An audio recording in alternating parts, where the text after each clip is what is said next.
Break के बाद स्वागत है आपका। बात हम सेना के वीवीआईपी हेलीकॉप्टर के क्रैश होने की कर रहे हैं, जिसमें सीडीएस बिपिन रावत भी मौजूद थे। यह हेलीकॉप्टर क्रैश हुआ आज सुबह यह हेलीकॉप्टर क्रैश होता है। उसके बाद इसकी खबर जैसे जैसे फैलती है, एक एक का अपुष्ट खबरें आती है और अब पुख्ता खबर यह है 11 लोगों की इस हादसे में मौत हो चुकी है। Mi-17V5 यह हेलीकॉप्टर जो अत्याधुनिक सुविधाओं से लैस होता है, सीडीएस बिपिन रावत इसमें मौजूद थे, उनकी पत्नी इसमें मौजूद थी और 14 लोग, उनके साथ 14 लोग, कुल 14 लोग इस हेलीकॉप्टर में मौजूद थे। 11 लोगों की मौत की खबर पुष्ट हो चुकी है। 11 लोगों की मौत इस हादसे में हो चुकी है और अब पता किया जा रहा है कौन कौन लोग इसमें, जो लोग सवार थे, किन लोगों की मौत हुई है, ये पता किया जा रहा है। अभी खबरें पुष्ट नहीं हो पाई है, लेकिन राहत बचाव कार्य जारी है।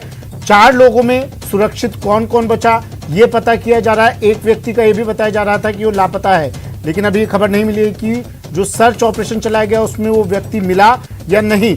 लापता वो व्यक्ति बताया जा रहा था। सर्च ऑपरेशन चलाया जा रहा है, राहत बचाव कार्य किए जा रहे हैं और ये तस्वीरें देखकर आप अंदाजा लगाइए इस इलाके के बारे में। बिल्कुल सुदूरवर्ती इलाका है, जंगल का इलाका है, दूर दूर तक सिर्फ वन क्षेत्र है, पेड़ ही पेड़ है, जंगली इलाका है। यहाँ पर हेलीकॉप्टर क्रैश होता है तो यहाँ पर जो रेस्क्यू टीम है उन्हें पहुंचने में भी काफी वक्त लगा, क्योंकि इलाका इस तरह का है ये। लेकिन उसके बाद तुरंत शासन प्रशासन सरकार हरकत में आई। प्रधानमंत्री नरेंद्र मोदी पूरे मामले पर नजर बनाए हुए हैं, मॉनिटरिंग कर रहे हैं, पूरे मामले का फीडबैक ले रहे हैं। रक्षा मंत्री तुरंत सेना प्रमुख रक्षा मंत्री सीडीएस बिपिन रावत के घर पर पहुंचे और वहां पर मुलाकात की। उसके बाद सदन के लिए रवाना हुए। बताया ये भी जा रहा था कि रक्षा मंत्री आज बयान देंगे इस मामले को लेकर, लेकिन अब ये कहा जा रहा है कल सरकार इस मामले को लेकर जवाब देगी। तमिलनाडु के कुन्नूर में यह हादसा हुआ है, सीडीएस रावत इसमें मौजूद थे। अब एएनआई के हवाले से खबर है कि सरकार इस हादसे पर कल बयान देगी। कुन्नूर में यह हादसा हुआ है, तमिलनाडु के कुन्नूर में मुख्यमंत्री यहां पर पहुंचे और रक्षा वायुसेना प्रमुख यहां पर पहुंचे। तुरंत रक्षा मंत्री ने उन्हें कहा और वायुसेना प्रमुख यहां पर पहुंचे इस जगह पर। और अब सीडीएस रावत के बारे में वह संबंधित एजेंसियां जो हैं वह बेहद समन्वय के साथ काम कर रही हैं। इसके अलावा जो घायल हैं उनको उच्चतम स्तर का प्रदेश सरकार के समन्वय के साथ उनको इलाज दिया जा रहा है और मलबा हटाने का काम है वो लगातार जारी है। रक्षा मंत्री लगातार वहां पर जो तैनात अधिकारी हैं उनसे फीडबैक ले रहे हैं और इसीलिए आज का उनका हादसे की जगह पर दौरे का कार्यक्रम था, संसद में वक्तव्य देने का कार्यक्रम था, इसको अभी पोस्टपोन कर दिया गया है। रक्षा मंत्री कल इसमें पूरा संसद में अपना स्टेटमेंट देंगे। फिलहाल आज के सभी अधिकारियों और सरकार की यही प्राथमिकता है कि वह बचाव कार्य को जो सुनिश्चित करें, प्रभावी बचाव कार्य और जो नुकसान है उसका असर कम से कम करें। जी, मैं एक विजुअल दिखाना चाहूँगा कि कुछ लोग अंदर जा रहे हैं, जो तमाम जो उनके परिचित हैं, जो जानकार हैं, वो अंदर जाते हुए। हालांकि जो परिचित हैं, यहाँ पे ऐसा लग रहा है कि जनरल बिपिन रावत जो हैं उनके बेटी के ये फ्रेंड हैं और उनके साथ में ये अंदर जा रहे हैं। जनरल बिपिन रावत की जो 2 बेटियाँ हैं, दोनों बेटियों की जो उनके फ्रेंड हैं वो यहाँ पे आए हैं और जैसा कि एक कयास लगाया जा रहा है कि जनरल बिपिन रावत की जो बेटी हैं वो दोनों बेटी यहाँ पर हैं और शायद इसी वजह से एयरफोर्स के चीफ उनकी धर्मपत्नी यहाँ पे आई और इसके साथ ही आर्मी से जुड़े हुए कई अधिकारियों, जो महिला अधिकारी हैं वो यहाँ पे लगातार आ रही हैं। और जिस तरह से जानकारी मिल रही है कि महिला अधिकारी के यहाँ पे आने का जो मुख्य वजह ये है कि जिस तरह से यहाँ पे एक और मैं विजुअल दिखाना चाहूँगा कि कुछ और गाड़ियां बाहर आते हुए जो घर के अंदर से, हालांकि खाली है, इसमें कोई लोग है नहीं, तो आर्मी की जो महिला अधिकारी हैं वो अंदर में है, एयरफोर्स से जुड़े हुए जो महिला अधिकारी हैं वो अंदर गई हैं और हालांकि जो आर्मी चीफ एयरफोर्स के जो चीफ हैं उनकी धर्मपत्नी आई थी और अपने साथ में शायद अपने साथ में घर के एक सदस्य को अपने साथ में लेके गई हैं। और कहा जा सकता है कि जिस तरह से खबरें आ रही हैं जनरल बिपिन रावत के स्वास्थ्य को लेकर या उनकी पत्नी को लेकर, तो इस मामले में अभी तक औपचारिक तौर पर जानकारी नहीं दी गई है कि उनका स्वास्थ्य फिलहाल कैसा है। हो सकता है कि इस मामले में उनके स्वास्थ्य से संबंधित एक बेहतर स्वास्थ्य से संबंधित जो जानकारियां हैं कल हो सकता है कि संसद के पटल पे केंद्रीय रक्षा मंत्री के द्वारा इस बात को रखा जाए कि उनके स्वास्थ्य कैसा है और किस तरह की अपडेट्स हैं। इसके साथ ही 11 जवानों जो की मौत की खबर आ रही है जो उस विमान में शामिल थे। हालांकि जो कुल 14 लोगों की संख्या थी उस विमान में, जिसमें कि 13 लोगों की जानकारी मिल रही है। फिर उसके बावजूद भी हम इंतजार करेंगे इस मामले में औपचारिक तौर पर स्टेटमेंट का, कि औपचारिक तौर पर स्टेटमेंट जब दिया जाएगा और उस नाम फहरिस्त बताया जाएगा, उसके बाद हम कुछ कह सकते हैं। तो एक और महत्वपूर्ण जानकारी मैं देना चाहूँगा कि इस वक्त में केंद्रीय रक्षा मंत्री के आवास पे, जो साउथ ब्लॉक में है, जो संसद भवन से ठीक पास में तकरीबन 4 से 5 मिनट का फासले पर साउथ ब्लॉक है, उस जगह पर केंद्रीय रक्षा मंत्री के दफ्तर में एक महत्वपूर्ण बैठक चल रही है। और उस बैठक में देश के जो आर्मी चीफ हैं उस बैठक में शामिल हैं, तमाम मसलों पे बातचीत कर रहे हैं, विस्तार से चर्चाएं हो रही हैं कि किस तरह से इस मामले पर, चाहे विमान हादसे की बात करें या उससे जुड़े हुए तमाम आगे की जो ऑपरेशंस हैं, जो एक्टिविटीज़ है, उस पर आगे बातचीत किया जाएगा। और एक सबसे जो महत्वपूर्ण जो मसला है उस पर मैं बात करना चाहूँगा, जो CDS का पद है, जो CDS का पद, जिस पद पे जनरल बिपिन रावत हैं, किस तरह से पूरा तमाम औपचारिकताओं को देखते थे, तमाम चाहे थल जल नभ, यानी कि तमाम जो तीनों सेना है उसको किस तरह से कोऑर्डिनेट करते थे, और उस पर तमाम कैसे उनकी जो जुड़े मसले हैं उस मसले पर बाकायदा केंद्रीय रक्षा मंत्री जो हैं इस मामले पर बाकायदा चर्चा कर रहे हैं। हालांकि अभी तकरीबन 20 से 25 मिनट पहले केंद्रीय रक्षा मंत्री अभी यहाँ पर उनके आवास पर आए थे, जनरल बिपिन रावत के आवास पर आए। उनकी जो 2 बेटियां हैं उन दोनों बेटियों को हिम्मत देने के लिए आए थे। और हालांकि अभी थोड़ा सा इंतजार करना पड़ेगा कि इस मामले पर औपचारिक तौर पर जानकारी का, और देखना होगा कि उनके स्वास्थ्य से संबंधित किस तरह से जानकारी मिलती हैं। और पूरे देश भर में जनरल बिपिन रावत के अच्छे स्वास्थ्य के लिए और उनके पत्नी के अच्छे स्वास्थ्य के लिए दुआएं मांगी जा रही हैं और प्रे किया जा रहा है कि जल्द से जल्द कुछ हो। अभी भी देखा जा सकता है कुछ महिला अधिकारी अंदर जाते हुए, और लगातार जो बड़े अधिकारी हैं वो अंदर जा रहे हैं। और ख़ास तौर पे एक चीज़ देखा जा रहा है कि अंदर में जाने वाले वही लोग हैं जो ज़्यादातर, जिनके साथ में महिला अधिकारी हैं या जो आसपास में जो महिला रह रही हैं। तो एक तरह से कहा जा सकता है कि विमान दुर्घटनाग्रस्त हुआ जिस तरह से, इस मामले को लेकर, और खासकर अगर बात करें MI-17 जो स्पेशल विमान है, ये रूस का बना हुआ जो विमान है, ये एयरफोर्स के लिए काफ़ी बेहतर साबित हुआ है कई बड़े ऑपरेशंस में। लेकिन जिस तरह से MI-17 आज दुर्घटनाग्रस्त हुआ, इस मामले पर वो भी एक जांच करने के लिए एक विशेष तौर पे कमेटी का गठन बाद में किया जाएगा, और ये जांचना, ये देखा जाएगा कि आखिर इस विमान की दुर्घटना की मुख्य वजह क्या रही है। और अगर बात करें जिस तरह से ये जानकारी, शुरुआती तौर पे जानकारी मिली कि तकनीकी खामियों की वजह से ये विमान दुर्घटनाग्रस्त हुआ है, जो हेलीकॉप्टर है, जो सुपर हेलीकॉप्टर है, ये तकनीकी खामियों की वजह से दुर्घटनाग्रस्त हुआ है। तो इस मामले पर भी बाकायदा एक जांच कमेटी अपनी एक रिपोर्ट बनाएगी कि आखिर क्या वजह रही है। और एक तरह से देखा जाता है कि कई बार ऐसे मौके पे, देखिए, एक बार एयरफोर्स ऐसा प्रतीत होता है कि दुखद घटना है ये। मधुलिका जी आपकी बड़ी बहन है, मधुलिका रावत जी हमारी सगी बहन है और 3 साल बड़ी है हमसे। तो उनसे आप लोगों की बातचीत कब हुई, आखिरी बार बातचीत कब हुई थी उनसे? कल शाम को हमारी बात हुई थी उनसे। उन्होंने हमें बताया था कि आज 8 तारीख को वो और जिया जी हमारे जाने वाले हैं किसी खास कार्यक्रम में। ये लोग डिक्लेयर नहीं करते हैं कि कार्यक्रम कहाँ होगा, पर कहीं न कहीं जाते रहते हैं। तो ये चूँकि सीक्रेट होता है, जब ये लौट के आते हैं तब मालूम पड़ता है कि कहाँ गए थे ये। तो आज का था कि वो लोग दिल्ली में नहीं रहेंगे, ऐसी जानकारी हल्की फुल्की हमको मालूम थी। अभी जब से आप लोगों को कुछ पता चला है, किस तरीके की आशंका या डर आप लोगों के मन में है? क्योंकि जैसा आप बता रहे हैं कि लगातार आपको संपर्क किया जा रहा है और कुछ अनहोनी जैसी खबर आपको लगता है कि हो सकती है। सर देखिए, जो उनके CDS साहब के जो ADC से जिनसे हमारा डायरेक्ट कांटेक्ट होता था, तो वो भी उसी हादसे में ख़त्म हो गए। तो उनका भी फ़ोन नंबर नहीं आ पा रहा है। और बाकी जो छोटे अधिकारी हैं उनसे बात करते हैं तो वो हमको ऑथेंटिक नहीं बता पा रहे। उनका कहना है कि डिक्लेयर होगा तब बताएंगे आपको। लेकिन जिस तरह से वो हमको बुला रहे हैं, ऐसा संकेत लगता है कि मतलब शायद कोई बात हो, ऐसा हमको अनुमान लगता है। हमारा अनुमान यह है कि शायद कोई ऐसी बात हो। मधुलिका जी, यही शेड्यूल में ही उनकी पढ़ाई लिखाई के बारे में अगर आप बता सकें, यही हुई थी? कितना जुड़ाव उनका मध्य प्रदेश से रहा है? सर उनका बेसिक तो एजुकेशन शेड्यूल से हुआ था, और उसके बाद फिर उन्होंने 12th तक पास किया है ग्वालियर से सिंधिया स्कूल में। तो सिंधिया स्कूल से बात चली गई थी वो दिल्ली यूनिवर्सिटी में, वहाँ उन्होंने पढ़ाई की थी। और दिल्ली यूनिवर्सिटी की पढ़ाई के बाद ही जब जिया जी कैप्टन थे 1986 में, तब इनका विवाह संपन्न हुआ था। फिर वो वही शिफ्ट हो गए? से वो वही हैं, उनकी 2 बेटियां हैं। और तो ये है योगेंद्र सिंह जी, इस वक्त यशवर्धन सिंह जो इस वक्त हमसे बात कर रहे थे। CDS बिपिन रावत के साले हैं वो, और जो मधुलिका रावत है CDS बिपिन रावत की पत्नी, उनकी बड़ी बहन है। और उन्होंने जो बताया है कि जिस तरीके की सूचनाएं अभी उनको मिल रही हैं उसमें हो सकता है कि कोई ऐसी खबर उनको लगे जो अनहोनी भरी हो, लेकिन तो ये कि उनसे बातचीत किया जा सके, लेकिन रक्षा मंत्री ने यहाँ पे भी कोई स्टेटमेंट नहीं दिया। और इस वक्त में केंद्रीय रक्षा मंत्री अपने दफ्तर में मौजूद हैं।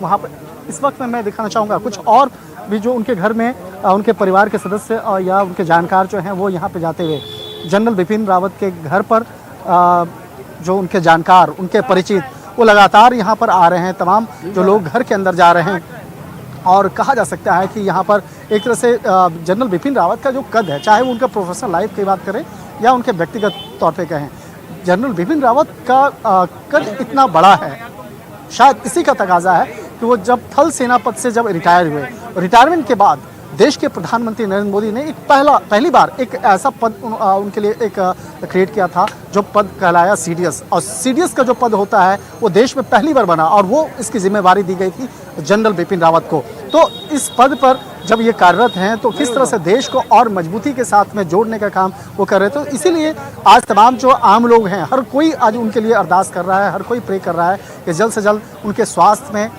से संबंधित कुछ अच्छी जो गुड न्यूज़ जो है बाकायदा वो आए। और इसके लिए तमाम जो लोग यहाँ पे आ रहे हैं, चाहे बात करें रक्षा मंत्रालय से जुड़े हुए अधिकारी बात करें या उनके परिचित आ रहे हैं।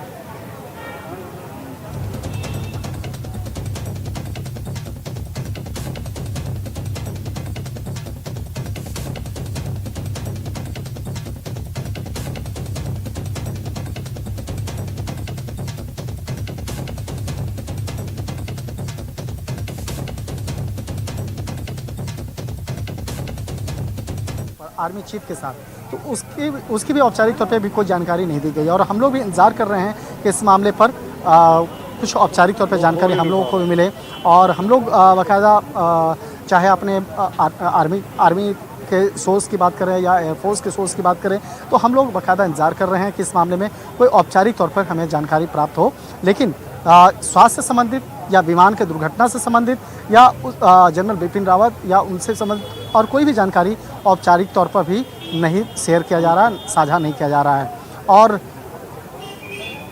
और एक महत्वपूर्ण जानकारी मैं देना चाहूँगा, नेवी चीफ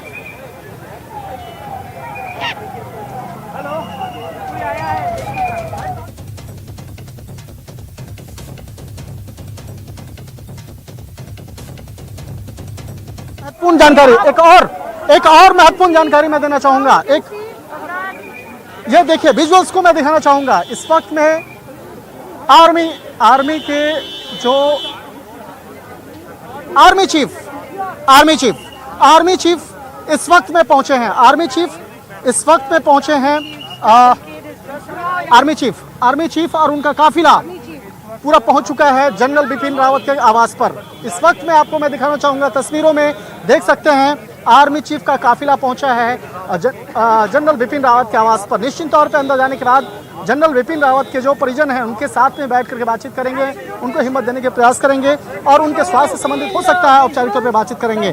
आर्मी चीफ अभी पहुंचे हैं। जनरल आर्मी चीफ अभी थोड़ी देर पहले बाकायदा वो केंद्रीय रक्षा मंत्री के साथ में महत्वपूर्ण बैठक कर रहे थे और उस बैठक के खत्म होने के बाद वो सीधे पहुंचे हैं यहाँ पर। एक और महत्वपूर्ण जानकारी देंगे, तब तक हमारे कैमरा पर्सन आपको कुछ जनरल विजुअल्स भी आपको दिखाएंगे कि किस तरह से बाकायदा यहाँ पर आवास के ठीक बाहर में यहाँ पे तमाम जो लोग यहाँ इकट्ठा हो रहे हैं, काफ़ी मीडिया पर्सन जो हैं वो यहाँ पे पहुँचे हुए हैं, ये देखा जा सकता है यहाँ पे।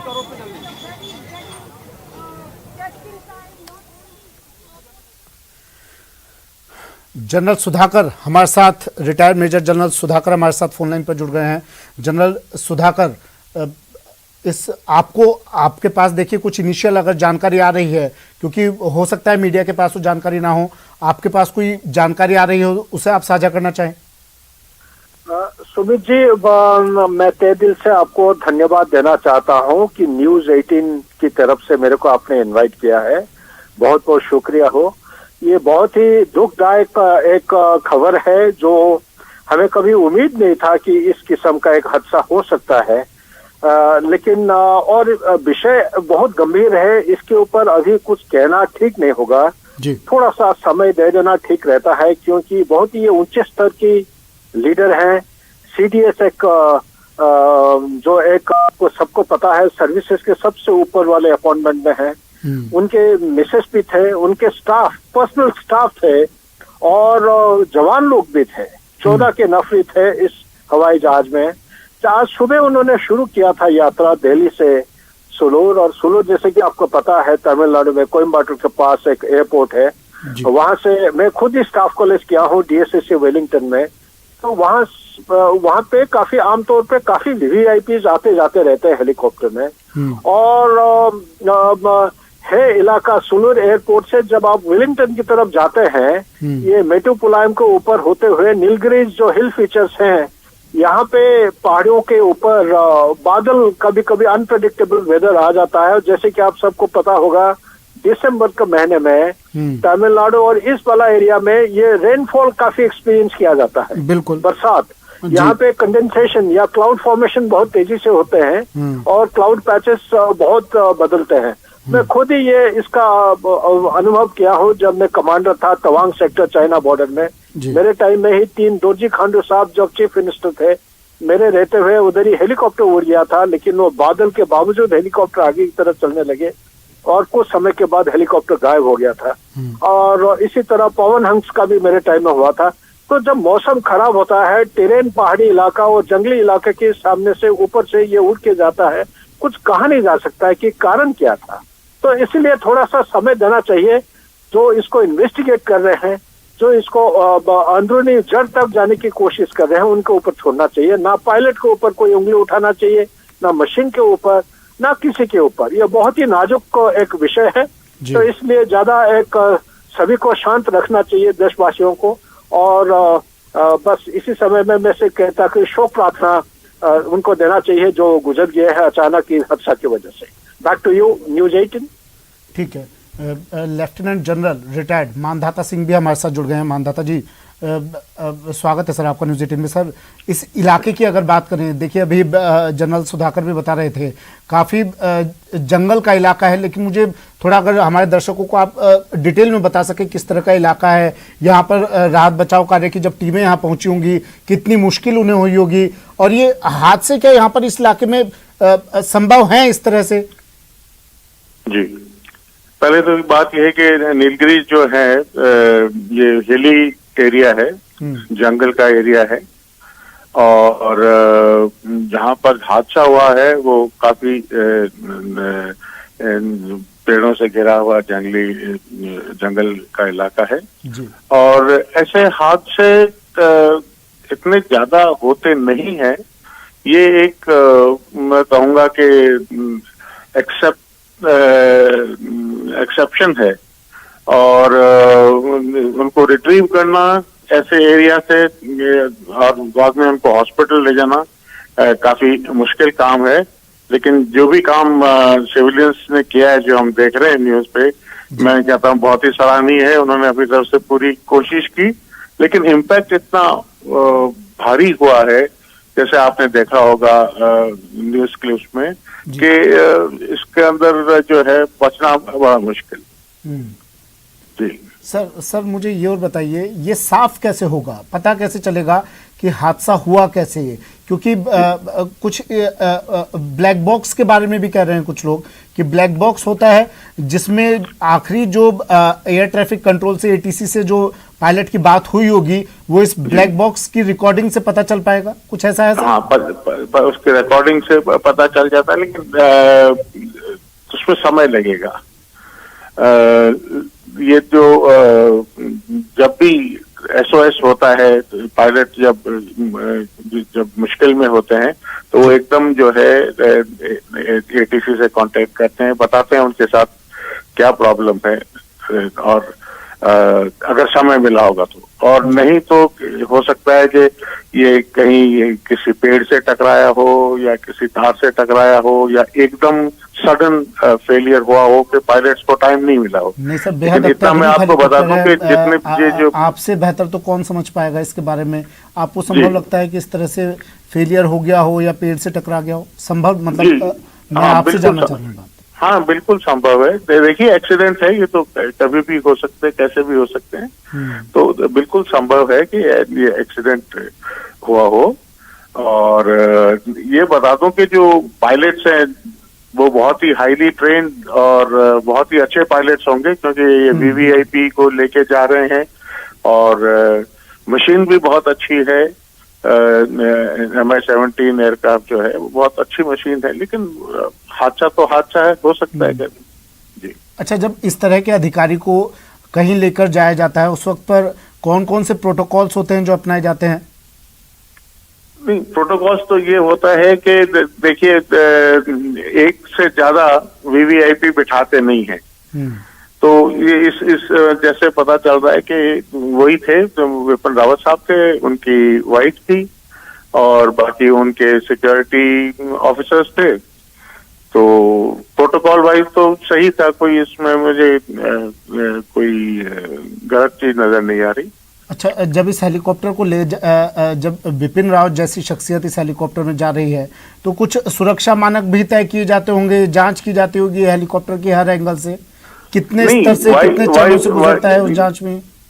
देखिए, सिर्फ विपिन रावत के लिए ही नहीं, हाँ। ये किसी भी जब भी एक एयरक्राफ्ट टेक ऑफ करता है उससे पहले उसका बड़ा थॉरो चेकअप, तो थॉरो जो है वो पहले मेंटेनेंस होता है, उसके बाद में थॉरो चेकअप होता है, टेस्ट होता है, उसके बाद ही उस मशीन को उड़ाते हैं जी। तो अब लेकिन मशीन तो मशीन है जी, और हो सकता है कि क्लाइमेट की वजह से हो, नजर ना आया हो, तो क्योंकि उस वक्त धुंध थी, बारिश हो रही थी, तो हो सकता है कि क्लाइमेट की वजह से पायलट एरर हो सकता है, ह्यूमन बीइंग गलती कर सकता है। अच्छा सर, इस ब्लैक बॉक्स के बारे में थोड़ा आप अगर बता सकें, क्योंकि जो जितनी मुझे जानकारी है वो तो ये कि ब्लैक बॉक्स नाम का है, होता शायद ये ऑरेंज कलर का होता है, लेकिन क्या साइज होता है, क्यों नहीं अब तक ये मिला? क्या बहुत छोटा साइज होता है इसका, मिल क्यों नहीं पाया?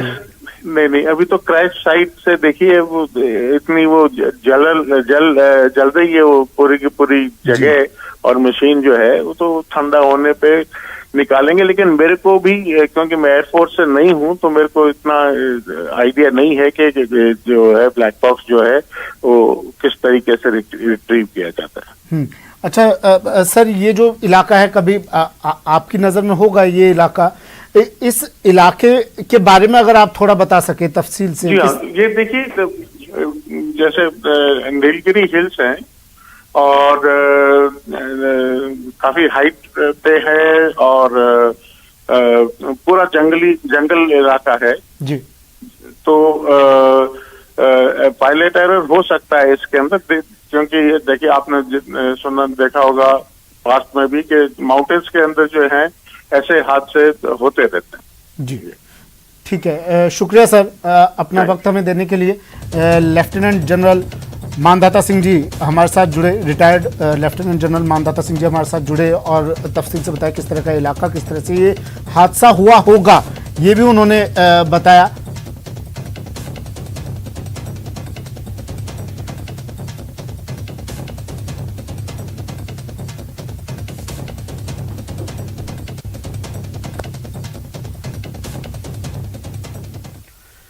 फिलहाल इतना ही, दीजिए इजाजत, नमस्कार।